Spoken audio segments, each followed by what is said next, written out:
नमस्कार, आईमा मीडिया में आपका स्वागत है। अमेरिका के साथ जारी टैरिफ विवाद के बीच रूस के राष्ट्रपति व्लादिमीर पुतिन ने भारत को लेकर बड़ा बयान दिया है। रूसी राष्ट्रपति व्लादिमीर पुतिन ने मॉस्को के साथ तेल व्यापार जारी रखने के भारत के फैसले का पुरजोर समर्थन किया।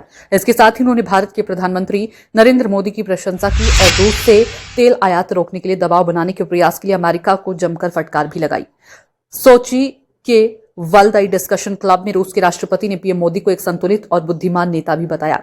उन्होंने भारत द्वारा रूसी कच्चे तेल की खरीद के पीछे किसी भी राजनीतिक मंशा को खारिज करते हुए कहा कि यह पूरी तरह से आर्थिक कारणों से प्रेरित है।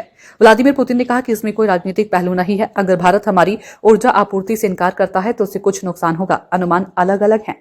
कुछ का कहना है कि लगभग 9 से 10 अरब डॉलर का हो सकता है, लेकिन अगर वह इनकार नहीं करता है तो प्रतिबंध लगाए जाएंगे और नुकसान उतना ही होगा। तो फिर इनकार क्यों किया जाए, जबकि इससे घरेलू राजनीतिक लागत भी आएगी। रूसी राष्ट्रपति ने अमेरिका की ओर से टैरिफ के जरिए बनाए जा रहे बाहरी दबाव के आगे न झुकने की भारत की क्षमता पर भरोसा जताया।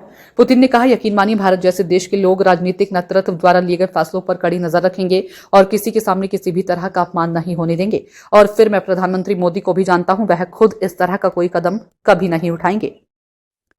बता दें कि रूसी राष्ट्रपति व्लादिमीर पुतिन की ओर से टिप्पणी अमेरिकी राष्ट्रपति डोनाल्ड ट्रंप द्वारा संयुक्त राष्ट्र महासभा में दिए गए भाषण के तुरंत बाद आई है। यूएनजीए में अमेरिकी राष्ट्रपति ट्रंप ने भारत और चीन पर रूस से तेल खरीद जारी रखकर यूक्रेन युद्ध के प्रमुख वित्तीय समर्थक होने का आरोप भी लगाया था। यही वजह है कि अमेरिका ने अगस्त में भारतीय वस्तुओं पर 25% अतिरिक्त शुल्क लगा दिया है, जिससे कुल शुल्क प्रभावी रूप से 50% हो गया। वहीं राष्ट्रपति पुतिन ने रूस और भारत के बीच दीर्घकालिक राजनयिक संबंधों पर भी जोर दिया और भारत के स्वतंत्रता संग्राम के समय से चले आ रहे ऐतिहासिक संबंधों पर प्रकाश डाला। उन्होंने कहा कि हम इस बात की सराहना करते हैं कि भारत इसे नहीं भूला है। भारत के साथ हमारे बीच कभी कोई समस्या या अंतर्राज्यीय तनाव नहीं रहा, कभी नहीं।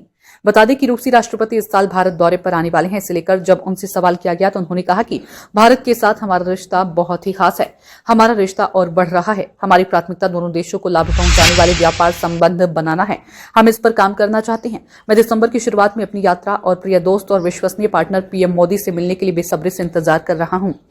रूस में भारतीय फिल्मों की लोकप्रियता को लेकर उन्होंने कहा कि रूस में बहुत सारे छात्र हैं। हम भारतीय फिल्मों को काफी पसंद करते हैं। भारत के अलावा रूस ऐसा देश है जिसके पास एक अलग चैनल है जिस पर हम भारतीय फिल्में चलाते हैं। सुरक्षा के क्षेत्र में भी हमारे आपसी संबंध विश्वसनीय हैं। हाल ही में अमेरिकी राष्ट्रपति ने भारतीय फिल्मों पर भी 100% टैरिफ लगाने का ऐलान किया था। ऐसे में रूसी राष्ट्रपति का यह बयान सामने आया। दोनों देशों के बीच व्यापार को लेकर राष्ट्रपति पुतिन ने भारत से आयात में विविधता लाने की आवश्यकता को भी स्वीकार किया। उन्होंने कहा कि भारत से और अधिक कृषि उत्पाद खरीदे जा सकते हैं।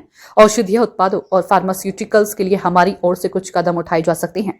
हमें अपने अवसरों और संभावित लाभों को प्राप्त करने के लिए कई तरह के कार्यों को हल करने की भी आवश्यकता है। उन्होंने यह भी कहा कि भारत और रूस के बीच विशेष रणनीति साझेदारी अपनी 15वीं वर्षगांठ के करीब पहुंच रही है, जिससे उनके द्विपक्षीय संबंधों में घनिष्ठ समन्वय के महत्व की पुष्टि होती है। टैरिफ को लेकर अमेरिका पर निशाना साधते हुए राष्ट्रपति पुतिन ने कहा कि औपनिवेशिक युग अब समाप्त हो चुका है। उन्हें यह समझना होगा कि वे अपने सहयोगियों से बात करते समय वह इन शब्दों का इस्तेमाल नहीं कर सकते। अमेरिकी राष्ट्रपति डोनाल्ड ट्रंप के कागजी शेर वाले कमेंट पर रूसी राष्ट्रपति ने कहा, एक कागजी शेर, फिर क्या होगा? आगे बढ़ो और इस कागजी शेर का सामना करो। हम पूरे नाटो ब्लॉक से लड़ रहे हैं, हम आगे बढ़ रहे हैं। उन्होंने सवाल किया कि अगर मैं कागजी शेर हूं तो नाटो क्या है? दरअसल अमेरिकी राष्ट्रपति डोनाल्ड ट्रंप ने सितंबर में यूक्रेन के राष्ट्रपति व्लादिमीर जेलेंस्की के साथ बैठक की थी। इसके बाद उन्होंने अपने ट्रुथ सोशल प्लेटफॉर्म पर एक पोस्ट में रूस को कागजी शेर कहा था। ट्रंप ने कहा था कि रूस 3.5 साल में यूक्रेन को हराने में नाकाम रहा है, कि वो पूरे यूक्रेन को वापस जीतने और उससे लड़ने की स्थिति में है, बशर्ते यूरोपीय संघ और नाटो उसका समर्थन करते रहे हैं। आईमा मीडिया को यदि आप यूट्यूब पर देख रहे हैं तो कृपया इसे सब्सक्राइब करें। फेसबुक या सोशल मीडिया पर देख रहे हैं तो फॉलो करें और हाँ, अपनी राय हमें कमेंट बॉक्स पर अवश्य दें।